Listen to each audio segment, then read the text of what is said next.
বন্ধুরা, welcome to my channel. এখন কথা বলবো প্রিমিয়ার লিগে এখনও শীর্ষস্থান ধরে রাখলো লিভারপুল। টানা 7 ম্যাচে জয়হীন ম্যানচেস্টার সিটি, জয় পেল চেলসি। ঘরের মাঠে জিতে লিগ শীর্ষে রইল লিভারপুল।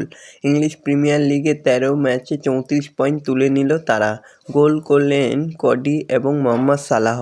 তো এরকমই সব ফুটবলের খবর জানতে হলে আমার চ্যানেলটিকে অতি শীঘ্রই সাবস্ক্রাইব করতে ভুলো না, আর বন্ধুদের মধ্যে প্রচুর পরিমাণে শেয়ার করে দাও, যাতে আমার 4000 ঘন্টা ওয়াচ টাইম খুব শীঘ্রই পূর্ণ হয়ে যায়।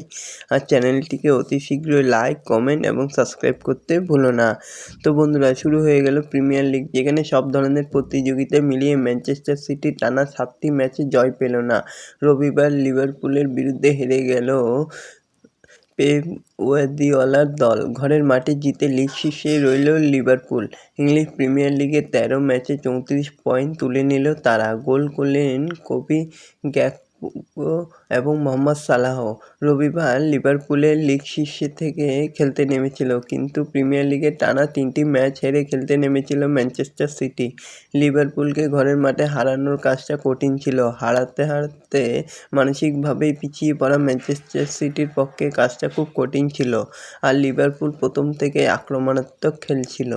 তো এরকমই সব ফুটবলের খবর প্রতিদিন জানতে হলে আমার চ্যানেলটিকে অতি শীঘ্রই লাইক, কমেন্ট, সাবস্ক্রাইব করতে ভুলো না, আর বন্ধুদের মধ্যে প্রচুর পরিমাণে শেয়ার করে দাও, যাতে আমার 4000 ঘন্টা ওয়াচ টাইম খুব শীঘ্রই পূর্ণ হয়ে যায়। ধন্যবাদ সবাইকে।